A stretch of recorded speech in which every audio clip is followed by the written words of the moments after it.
Allahi wa barakatuhu. Alhamdulillahi rabbil alamin.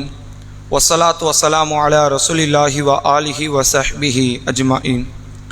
கண்ணியத்திற்குரிய எல்லாம் வல்ல அல்லாஹ்வின் நல்லடியார்களே, அல்லாஹுடைய பேரருளால் ரமலான் மாதத்தினுடைய 7வது நோன்பை நோற்றவர்களாக லுஹருடைய தொழுகை ஜமாத்தோடு நிறைவேற்றிவிட்டு அல்லாஹுடைய ஆலயத்தில் நாம் அனைவரும் ஒன்று திரண்டு இருக்கிறோம். தொடர்ச்சியாக நற்பண்புகள் என்ற தலைப்பில் இஸ்லாமிய மார்க்கம் சொல்லித்தரக்கூடிய சில முக்கியமான பண்புகளை குறித்து நாம் அறிந்து கொண்டு வருகிறோம். அந்த அடிப்படையில் இன்றைய தினத்தில் இஸ்லாம் அதிகமாக வலியுறுத்திய ஒரு நற்பண்பான வெட்க குணத்தை குறித்து நாம் அறிந்து கொள்ள இருக்கிறோம். நபிகள் நாயகம் ஸல்லல்லாஹு அலைஹி வஸல்லம் அவர்கள் சொன்னார்கள், அல் ஈமானு பித்உ சித்தூன அவ் பித்உ சபஊன ஷுஅபத்தன். ஈமான் என்பது 60க்கு மேலே அல்லது 70க்கு மேற்பட்ட கிளைகளை கொண்டது. ஈமானுங்கிறது ஒரு அடித்தளம் தான். அடித்தளம் ஒன்று தான். இஸ்லாம் சொன்னதை நம்புவதற்கு பேர் ஈமான். ஆனால் நம்பினால் என்னவெல்லாம் உடலிலும் தன்னை சுற்றியுள்ள சூழ்நிலைகளில் மாற்றம் ஏற்படும். அதான் அந்த கிளைகள்ங்கிறது. இப்போ உதாரணத்துக்கு ஒருவர் ஈமான் கொண்டால் விருந்தாளியை உபச்சாரம் செய்வார். ஈமான் கொண்டால் அண்டை வீட்டாரை கவனித்துக் கொள்வார். ஈமான் கொண்டால் அவர் என்னன்னா தொழுகை நிலைநாட்டுவார். ஈமான் கொண்டால் நோன்பு வைப்பார். இதெல்லாம் என்னன்னா அதனுடைய கிளைகள். அது போன்ற ஒரு கிளைகளில் ஒன்றுதான் அல் ஹயாவு ஷுஅபம் மினல் ஈமான். வெட்கம் என்பது ஈமானினுடைய ஒரு கிளை. அடித்தளம் ஈமான் என்ன? நம்பிக்கை கொள்வதற்கு அடித்தளம். ஆனால் அதனுடைய கிளைகள் என்று எடுத்துக்கொண்டால் சில பண்புகள் அதனுடைய கிளைகள் நாங்கள் ரசூல்லா. அதில் ஒன்றுதான் வெட்கப்படுவதும் ஈமானினுடைய ஒரு கிளை என்று அல்லாஹ்வுடைய தூதரவர்கள் நமக்கு சொல்லித் தருகிறார்கள். ரசூல்லாவுடைய காலத்தில் ஒரு நபித்தோழர் அதிகமான வெட்க உணர்வு கொண்டவராக இருக்கிறார். அதை ஒவ்வொன்றையும் செய்ய கூச்சப்படுறார், வெட்கப்படுகிறார். அப்போ அவருடைய சகோதரர் அவரை கண்டிக்கிறார். எதுக்கு எடுத்தாலும் வெட்கப்படாத, வெட்கப்பட்டுக்கிட்டே இருந்தால் இங்கே வாழ்க்கையில் பல காரியங்கள் நடக்காது அப்படின்னு அவரை கண்டிக்கிறாங்க. அப்போ ரசூல் ஸல்லல்லாஹு அலைஹி வஸல்லம் அவர்கள் கண்டித்த நபித்தோழருக்கு அறிவுரை சொல்கிறார்கள், நீங்கள் ரொம்ப கண்டிக்காதீங்க, கண்டிக்க வேண்டியதுதான், ஆனால் அதிகமாக கண்டிக்க வேண்டியது கிடையாது. அல் ஹயாவு ஷுஅபம் மினல் ஈமான். ஏனென்று சொன்னால் வெட்கம் என்பது ஈமானினுடைய ஒரு கிளை என்று அல்லாஹ்வுடைய தூதர் அவர்கள் நமக்கு சொல்லித்தராங்க. ரசூலுல்லாஹ்வுடைய வாழ்க்கையில் ஏராளமான தருணங்கள் இந்த வெட்க உணர்வுக்கென்று ஒரு மதிப்பளிக்கப்பட்டதை பார்க்க முடியுது. ஒரு முறை அல்லாஹ்வுடைய ரசூல் அவங்க வீட்டில் படுத்து கொண்டு இருக்கிறாங்க. தன்னுடைய ஆடை விலகி தொடை தெரியக்கூடிய வண்ணம் இருக்கிறது. அன்னை ஆயிஷா ரதியல்லாஹு அன்ஹா வீட்டில் இருக்கிறாங்க. அப்போ அபூபக்கர் ரதியல்லாஹு வீட்டுக்குள்ளே வர அனுமதி கேட்குறாங்க. ரசூல்லா உள்ள அனுமதி கொடுக்குறாங்க. அபூபக்கர் ரதியல்லாஹு வந்து உட்கார்ந்து கொஞ்ச நேரம் பேசிட்டு போயிட்டாங்க. பிறகு உமர் ரதியல்லாஹு வர அனுமதி கேட்குறாங்க. உமர் ரதியல்லாஹுங்களுக்கு அனுமதி வழங்கப்படுகிறது. அவங்களும் வராங்க, உட்கார்ந்து பேசிட்டு போகிறாங்க. பிறகு உஸ்மான் ரதியல்லாஹுடைய சப்தம் கேட்கிறது. ரசூல்லா கிட்ட அனுமதி கேட்குறாங்க.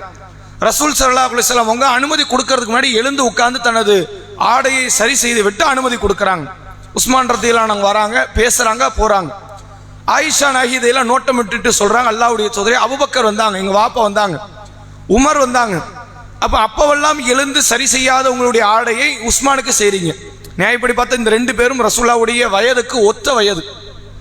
ரசூலுல்லாஹ்வோட 2 வயசு கம்மி தான் அபூபக்கருக்கு.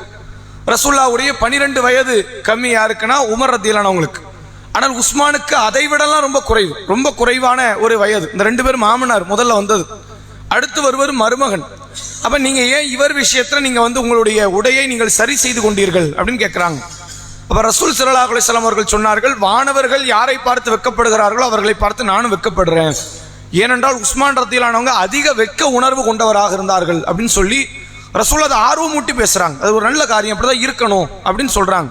இன்னைக்கு நீங்க சமூகத்தில் பார்க்கலாம், வெட்க உணர்வுனா அது பெண்ணுக்கு தான் இருக்கணும், ஆண்களுக்கு இருக்கக்கூடாது, அதெல்லாம் பெண்கள் மட்டும்தான் வெட்கப்படணுங்கிற மாதிரி ஒரு எண்ணத்தை உருவாக்கி வைத்திருக்கிறார்கள். ஆனால் இஸ்லாம் சொல்லுகிறது, ஆணுக்கும் பெண்ணுக்கும் உண்டான ஒரு சொத்து தான் இந்த வெட்கம்.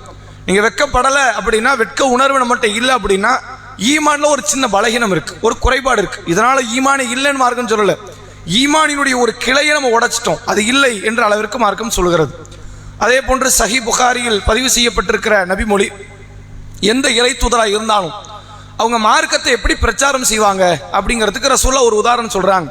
அந்த இறை தூதர் மக்கள்கிட்ட போய், ஈமான் கொண்ட மக்கள்கிட்ட போய் சொல்லக்கூடிய அறிவுரை என்னவென்றால், நீங்கள் வெட்கப்படவில்லை என்றால் ஃபைன் இஸ்தஹிய, நீங்கள் வெட்கப்படவில்லை என்றால் ஃபஃபால் மா ஷிஅத, நீங்க விரும்பியதெல்லாம் செய்யுங்க. ஏன்னா என்ன அர்த்தம் அப்படின்னா, வெட்க உணர்வு தான் தீமை விட்டெல்லாம் நம்மளை தடுக்கும். உனக்கு ஒரு காரியத்தில் வெட்கப்படலைன்னு நீ பாட்டுக்கு செஞ்சுக்க, வெட்கமே இல்லைங்கிறதுக்கு அப்புறம் அந்த காரியத்தை நீ செஞ்சு பாவத்தை அனுபவித்தால் என்ன, அனுபவிக்கலன்னா என்ன அப்படிங்கிற விதத்தில் எல்லா இறை தூதரும் இப்படியான போதனைகளை செய்திருக்கிறார்கள் அப்படின்னு அல்லாஹ்வுடைய ரசூல் அவங்க சொல்றாங்க. ரசூலாட்டே வந்து ஒரு நபித்தோழர் கேட்கிறார், அல்லாஹ்வுடைய தூதரே, பிர்ருனா என்ன, இஸ்முனா என்னன்னு கேட்கிறாங்க. பிர்ருனா நன்மை, இஸ்முனா பாவம். ஒரு காரியத்தை நன்மை நான் எப்படி முடிவு பண்ணேன், இது நன்மை அது நன்மை எனக்கு எப்படி தெரியும்? லட்ச காரியங்கள் நம்ம வாழ்க்கையில செஞ்சுக்கிட்டு இருக்கிறோம், எதையெல்லாம் நன்மை நான் முடிவெடுக்க, எதையெல்லாம் தீமைன்னு நான் முடிவெடுக்க அப்படின்னு கேட்கிறாங்க. அப்ப ரசூல் ஸல்லல்லாஹு அலைஹி வஸல்லம் அவர்கள் சொல்கிறார்கள், அல் ஹுலுக்குல் பிர், எல்லா நல்ல பண்பு நன்மை தான். அதில் நீ ரொம்ப அழட்டிக்கலாம் வேண்டியதில்லை. ஒருத்தங்களுக்கு உதவி பண்ற, ஒருத்தங்களை மன்னிச்சு விடுற, பரிவோட பேசுற, அன்பு காட்டுற, இப்படி என்னென்ன நல்ல காரியமெல்லாம் சமூகத்தில் பண்றியோ, ஒரு ஜீவனுக்கு நீ தண்ணி கொடுக்கற, உணவு கொடுக்கற, எந்த நல்ல காரியமா இருக்கட்டும், எல்லா நற்குணமும் நன்மை தான். அதனால எல்லாம் நன்மை குறைக்க போறதில்லை, எல்லாத்துக்கும் நன்மை கொடுத்துருவான். தீமைனா என்ன தெரியுமா, எதை செய்வதே உன்னுடைய உள்ளம் வந்து என்னன்னா நெருடல் ஏற்படுமோ, இதை செய்கிறோமே, இது சரிதானா, செஞ்சிட்டோமா அல்லாட்ட மாட்டிக்கோமே அப்படிங்கிற மாதிரி ஏதாவது ஒரு நெருடல், வேண்டாம விட்டுருவோமே அப்படின்னு ஒரு நெருடல் உன் உள்ளத்தில் வந்தால், எதை செய்த பிறகு அதை மக்கள் தெரிந்து கொள்ளக்கூடாது என்பதை நீ மறைப்பாயோ, அதுதான் தீமை. வேற இது தீமைக்கு டெஃபினேஷன் ரொம்ப வேண்டாம். ஒரு காரியம் பண்ணிட்டு வெளியே தெரியணும்னு ஆசைப்பட்டுட்டா அது என்னவா இருக்கும், அது நன்மையாக தான் இருக்கும். ஒரு காரியம் செஞ்சுட்டு அது வெளியே தெரியக்கூடாது, மறைச்சிருவோம் நீ நினைக்கிறேன்னா அது தீமை தான்.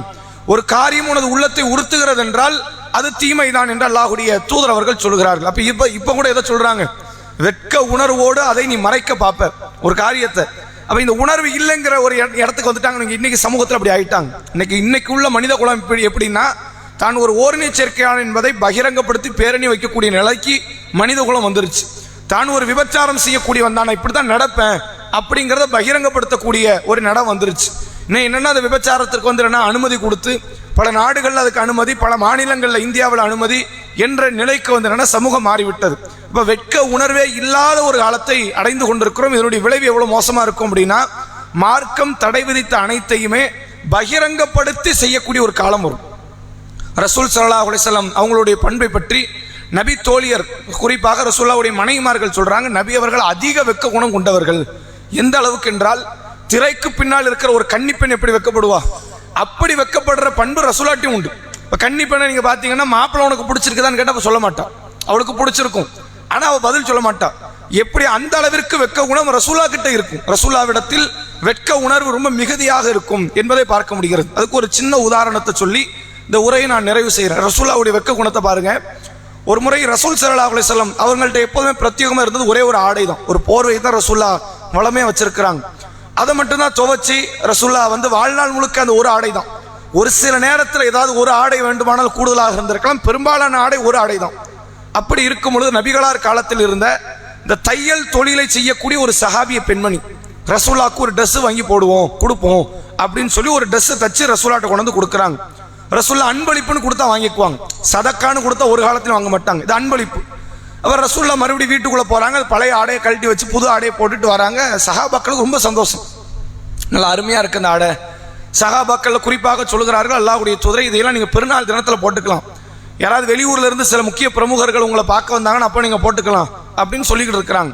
அந்த நேரத்தில் சஹாபாக்கள்ல ஒரு நபித்தோழர் எழுந்து கேட்கிறார், அல்லாஹ்வுடைய தூதரே, உங்களுடைய ஆடை, இந்த புது ஆடை எனக்கு தாங்கன்னு கேட்கிறாங்க. இந்த பழைய ஆடை கிடந்த பிரச்சனை இல்லை, பிரச்சனை என்ன, இந்த புதிய ஆடை இருக்குதுல அது எனக்கு தாங்கன்னாங்க. ரசூலா கொஞ்ச நேரம் கூட யோசிக்கல, கொடுக்கவா வேண்டாமா, நமக்கு ஏதாவது மறுபடியும் நன்மை இருக்கு, இப்படி எதுவுமே யோசிக்கல.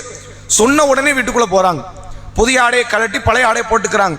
புதிய ஆடையை எடுத்து கொண்டு வந்து அந்த நபித்தோழர் கையில கொடுத்துட்டு போயிட்டாங்க ரசூலா. ஏன், எதுக்கு, என்ன ஏது, இப்படிலாம் நீ கேட்கக்கூடாது, நல்ல பண்பு கிடையாது. சரி என்கிட்ட கேட்டுட்ட பிரச்சனை இல்லை, நான் தூதர் ஆச்சு, நான் முகமது ஆச்சு, வேற வேற நபர்கிட்ட இப்படி கேட்காது, இப்படி எந்த அறிகுறியுமே ரசூலா கொடுக்கல. வந்தாங்க, புதிய ஆடை கையில கொடுத்தாங்க, போயிட்டாங்க. அப்ப சஹாபாக்கள்லாம் கேட்கறாங்க, ரசூல்லா ஒரு நல்ல ஆடை போட்டது உனக்கு பிடிக்கலையா, அது ரசூலா போட்டுக்கிட்டுமே இப்ப என்ன ஆயிரப்போகுது அப்படின்னு. அப்ப அந்த நபித்தோழர் ஒரு காரணத்தை அவர் சொல்றாரு, அவர் தரப்புல அது நியாயம் தான். நான் ஒரு கஃபன் ஆடை ரசூலா போட்ட ஆடையா இருக்கும் நான் விரும்பினேன், அதனால தான் இந்த ட்ரெஸ்ஸை கேட்டேங்கிறாங்க. ரசூல்லாவே விட்டுட்டாங்க, நீங்க நம்ம அதை குறை சொல்ல முடியாது. ஒரு மனிதன் இன்னொரு மனிதனை திட்டுறான், அப்படி வச்சுக்கோங்க, திட்டப்பட்டவனே மன்னிச்சு விட்டுட்டான்னு இங்க நம்ம அதில் பேசவே முடியாது, அவன் தான் அல்லான்னு மன்னிச்சு விட்டுட்டானு அப்படிங்கிற மாதிரி. அப்ப அந்த காரியம் தவறான காரியம், நல்ல காரியம் கிடையாது.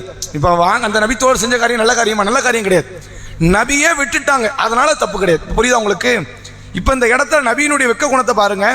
ஒரு காரியம் ரசூலாவிடத்தில் கேட்கப்பட்டால், ரசூலாவிடத்தில் அது இருந்தால், ஒரு காலத்திலும் ரசூலா இல்லைன்னு சொல்ல மாட்டாங்க, அதை சொல்றதுக்கு வெட்கப்படுவாங்க. இல்ல தரமாட்டேன், எனக்கு தேவை இருக்குது, இப்படிங்கிற மாதிரி வார்த்தையை பயன்படுத்துவதற்கு ரசூலா வெட்கப்படுவாங்க. அந்த அளவிற்கு அல்லாஹ்வுடைய தூதரவர்கள் வெட்க உணர்வில் மிகுதியாக இருந்தார்கள் என்பதை பார்க்க முடிகிறது. இந்த உணர்வு அதிகமாக இருக்கதான் வெட்க கெட்ட காரியத்தை நோக்கி நம்ம செல்ல மாட்டோம், மானம் கெட்ட காரியத்தை நோக்கி செல்ல மாட்டோம், தீமைகளை செய்வதை நாம விரும்ப மாட்டோம். ஒருவேளை அந்த தீமை செய்து விட்டால் கூட ஒளிச்சு மறைச்சு அதுக்கப்புறம் அந்த தீமைக்கே போகக்கூடாதுங்கிற ஒரு மனநிலையை இந்த வெட்க உணர்வு மட்டும்தான் கொண்டு வரும். வெட்கம் கெட்ட காரியத்தை செய்யக்கூடிய இடத்துக்கு வந்துட்டோம், நீங்க வீட்டை விட்டு ஓடி போறதுலாம் சர்வசாதாரணமாயிரும்.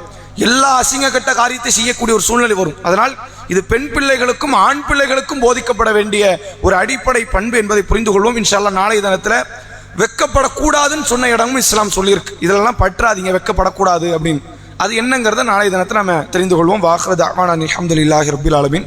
இன்ஷா அல்லாஹ் இன்றைய தினத்திற்கான கேள்வி ரொம்ப மக்கள் கம்மியாக இருக்கிறதுனால பரிசு ஈஸியாக கிடைக்க வாய்ப்பு இருக்குது, அப்படி தானே? இன்னைக்கான கேள்வி என்ன அப்படின்னா, ரசூல் ஸல்லல்லாஹு அலைஹி வஸல்லம் அவர்கள் இவர்களை விட அதிகமாக வெட்க உணர்வு கொண்டவர்கள் அப்படின்னு சொல்லியிருக்கிறாங்க சஹாபி பெண்மணிகள். யாரை விட? கையை தூக்குங்க. எனக்கு இவர்களை விட ரசூலுல்லா அதிக வெட்க உணர்வு கொண்டவர்கள் யாரை விட? கையை தூக்குங்க. பதில் சொல்லக்கூடாது இல்ல? சரி, பதில் சொல்லிட்டாங்க. நம்ம வேற கேள்வி கேட்டுருவோம். அதாவது நன்மைனா என்ன, தீமைனா என்னன்னு ஒரு நபித்தோட ரசூலாட்ட கேட்குறாங்க. இப்போ ரசூலுல்லா நன்மைனா இது, தீமைனா இதுன்னு ஒரு சிம்பிளான விளக்கம். அதாவது பொறுமையாக இருந்தால் நன்மை, பெருமை இருந்தால் தீமை அப்படி சொல்லலை. நீ எல்லாத்துக்கும் இந்த அளவுகோலை வச்சு பார்த்துடலாம், இதெல்லாம் நன்மை இதெல்லாம் தீமை நீ புரிஞ்சுக்கலாம் அப்படின்னு ரசூலா விளக்கம் கொடுத்தாங்க. கையை தூக்குங்க, நான் கேட்குறேன், நீங்க சொல்லுங்க. சரி, அது தீமை. இன்னொன்று, அந்த தீமைக்கு கூடுதல் இன்னொரு வரையும் சொன்னாங்க, அதையும் சேர்த்து சொல்லிருங்க. மனசுக்கு நெருடலாக இருந்தாலே பாவம் தான், அதில் மாற்றம் இல்லை. நம்ம வெட்க உணர்வோடு சம்பந்தப்பட்ட இன்னொரு காரியம் உண்டு. அது இருங்க, அவங்க பாதி பதில் சொல்லிட்டாங்கல்ல அப்படின்னா அவங்களுக்கு தான் முழு கொடுக்கும், தெரியலையா? சரி, மக்கீன் பாய் சொல்லுங்க.